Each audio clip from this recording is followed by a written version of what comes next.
Olá, hoje a gente traz no Dois na Música um convidado muito especial. Um cara que é ator, que é radialista, que é produtor cultural, um cara que está por trás da soparia, do Pina de Copacabana, do Som da Rural, de um monte de coisa boa. Com vocês, no Dois na Música, Roger de Renault.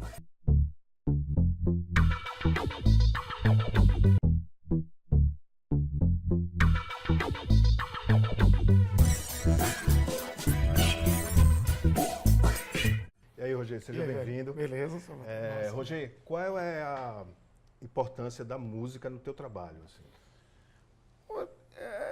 Eu considero que eu escolhi a música para trabalhar de algum jeito. Ela vai, tipo assim, aquele papo, né? Trabalho em benefício próprio, sabe como é? A construção em benefício próprio.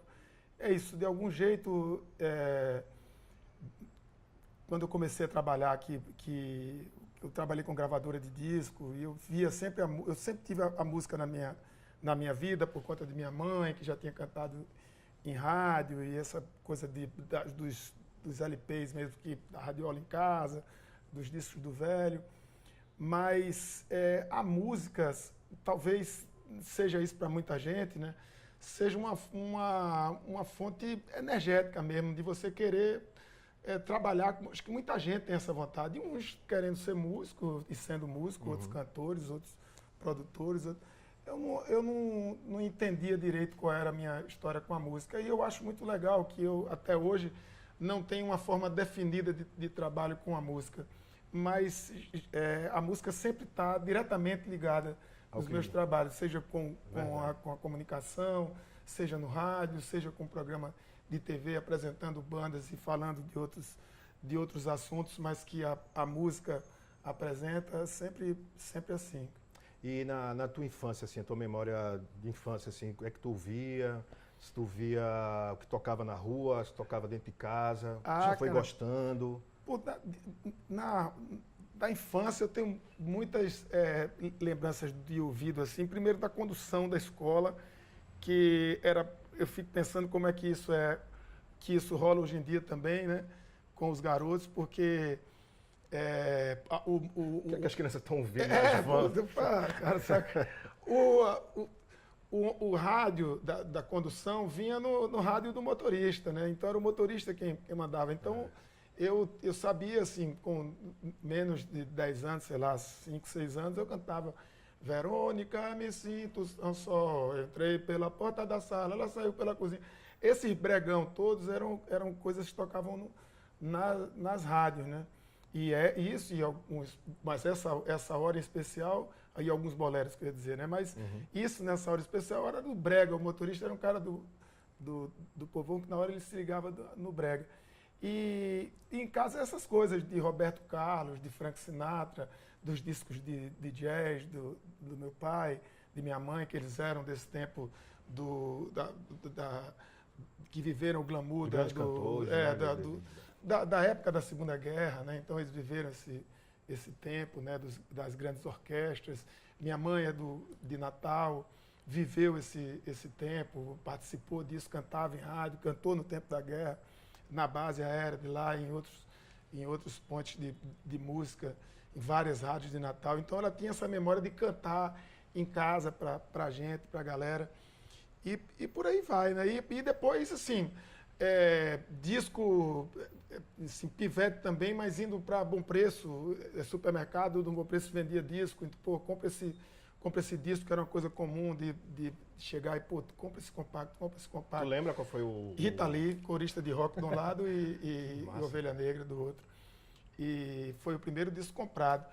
E comprado assim para mim, que esse é meu, não é de minhas irmãs, né? Que eu era o irmão mais novo e todo mundo já tinha disco em casa. E era uma prática, né, de sair de vez em quando, e vamos comprar um disco, né? E o menor ainda não tinha esse negócio, que eu sempre ficava ouvindo, mas eu ouvia muito. Ouvindo o que os outros estavam ouvindo, né? Ouvindo que os outros estavam ouvindo. Eu ouvia muito. Roberto Carlos, então, ixi Maria, tem disco do Roberto Carlos que eu sei de cor. Qual é a música, qual é o disco, né? Qual é o disco, qual é a sequência, né? E depois os discos que eu fui comprando de MPB, de Belchior, eu brinco muito com o Juvenil, que eu falei, Juvenil, cara, esse cara me acompanhou minha adolescência. Você não sabe a importância que é Belchior para mim, de esclarecimento, assim, da poesia, do amor mesmo, assim, de uma caixa de um lado e uma caixa do outro, um almofadão no meio, uma caixa de um 3 em 1 do lado e do outro, você fica ouvindo aquela porra ali. E aí a forma que ele escrevia, a forma que escrevia, os desenhos, os encartes vinis, os desenhos, né? Toda aquela coisa. E aí eu brinquei com o Juvenil, porque eu cantei a música em latim pra ele. Eu falei, velho, eu cantei a música em latim, cantei ainda sem um pedaço de cor. Ele falou, caralho, tu decorar essa música em latim, bicho. Eu falei, velho, a gente ouvia... Porque, cara, não tô dizendo que isso é ruim, né, irmão, não, que eu tenho muito medo dessa história de, antigamente era melhor. Mas tem algumas coisas que a gente tem que notar. Não é nem achar bom nem ruim. Mas a sequência da música é muito importante. Quando o autor faz a obra, ele faz a primeira, a segunda, a terceira. Eu vejo muito artista reclamando isso. Que até hoje faz com CD. Né? Você constrói um CD, você mesmo sabe disso, constrói um CD, essa é a primeira música, essa é a segunda, essa é a terceira, essa é a quarta. Aí quando o cara vai lá, o cara, modo aleatório, entra a primeira, entra a quarta música. Aí o cara, que frescura da porra também, velho, quer dizer que não pode vir a quarta depois da primeira. Não, porra. Foi eu que fiz, é o capítulo 1º, capítulo 2. É lógico, a música, o disco sempre conta uma história, né, cara? Pois é, e isso era muito legal da música, da embalagem da música. E a gente ouvia assim, né? A gente tinha, sei lá, um vinil, o cara pegava o disco, eu vou botar a quarta agora, mas aí o cara já ouviu o disco todo. Já ouviu. Mas era você pegar o primeiro disco lá, a primeira música, pá, botou, sentou, pegava uma cervejinha, o que fosse, e ficava ouvindo, né, velho? Pois agora, e isso e o encarte, né? Porque tinha coisa para você ver, para ler, você estava concentrado naquele negócio. Né? Hoje eu sinto muito falta disso, faz muito tempo que eu estou sem som em casa, saca? Aí, pô, cara, máximo você tá com tempo, aí você passa ali nas Barreto e compra um xing-ling daquele Bluetooth de pendrive, e aí você acha que tá ouvindo som, com grave, com tudo, porque aquela porra tá falando pra casa toda, as casas ficaram menores também. E você não tem mais, você não ouve mais com peso, né? Ou você tá naquela porra do headphone do telefone, ou você tá... E aí é um outro jeito de você ouvir música, né? Até mesmo nessa moda de carro, que eu fico pirando. Até fiquei pensando essa semana. Falei, pô, no meu tempo, o playboy babaca, eles adoravam, não só os babaca, mas o playboy de uma forma geral que tinha som em carro, eles gostavam do som com Twitter, né? Os carros passavam e... A onda era os Twitter. Agora a onda são os sub, né, bicho? Que isso pra gente é muito mais grave. Hoje em dia, sem trocadilho. Mas o que é foda, você passa um vídeo tremendo daquela porra. Você fica, bicho, é muita onda. E por que agora se gosta mais do grave e antigamente se gostava mais do agudo? Não é uma questão de tecnologia. E o engraçado é que quando eles vão passando, assim, nem sempre a música é agradável, né, cara? Assim, não vejo um cara que escuta Lou Reed, por exemplo, com um puta som no carro, né? Não. Sem preconceito, amo todo tipo de música. É uma cultura do tipo de música, do funk, desse negócio, mas isso é, sei lá, com eles. E uma coisa que eu queria saber, Rogério, eu particularmente tenho uma curiosidade muito grande, assim, quando tu montou a Soparia, que era um bar-restaurante, tu já pensou, idealizou assim, cara, vou fazer aqui, vai ter música, vai ter banda, vai ter, sei lá, teatro. Como é que tu pensou assim, a Soparia? Ou foi acontecendo? Não, é aquele papo, por isso que eu falei esse negócio na primeira pergunta, Salvador, legislar em causa própria, sabe? Eu pensei nessa história mesmo, assim. Eu fazia muita festa em casa, na casa da minha mãe, eu morava ainda na casa da minha mãe. E eu tinha, como se diz, eu tinha muitas turmas. Né?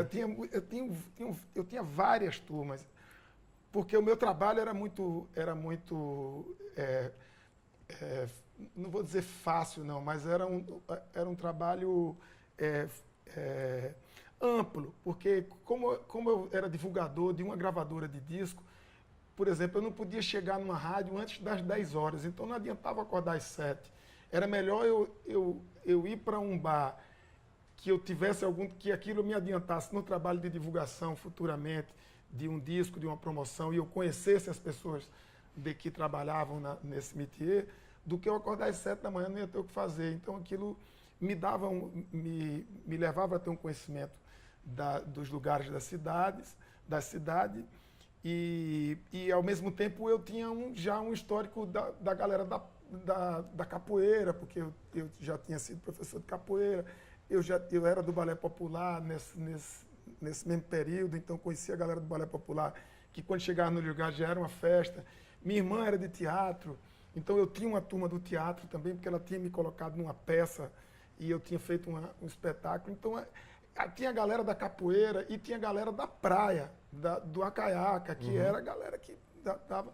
Então as festas na casa de minha mãe, que tinha um jardim, um quintal grande, eram muito bem frequentadas. Sabe? Em outros tempos as pessoas podiam dizer que eram muito mal frequentadas, mas eram muito bem frequentadas. Era muito legal. Era meio que um piloto mesmo da soparia. Porque a gente botava aquele cachorro da soparia, a gente botava lá, botava tablado, se fazia dublagem, vinha a galera de teatro, do Balé Popular que fazia um número, o outro fazia uma onda. Então era muito maluco. Valmir, Chagas, Véi Mangaba já era meu amigo. E que bairro era esse, Roger? Era Boa Viagem. Valmir Chagas já fazia imitação, dublava Maria Bethânia, fazia Roberto umas coisas. Era demais. Então, quando eu resolvi deixar esse negócio do disco, porque eu não queria mais aquele negócio, porque eu fui promovido. Eu era divulgador e fui promovido para vendedor. Aí vendedor era um negócio muito careta, não era mais, porque o outro não era. O divulgador ele tinha que vender para um cara que não entendia porra nenhuma. Então eu fiquei entendendo bem. Só foi bom por causa disso. Porque eu o divulgador, ainda... o cara vai ali e leva aquele que ele... o divulgador levava o kit de disco para a rádio, saca? A Warner tinha todo esse segmento de rock dos anos 80. Titãs, Barão Vermelho. Eu sou do sindicato dos atores, né? Porque o que eu faço é essa área. Né? Então, como eu apresento coisas, como eu faço personagens, é dentro dessa área. Né?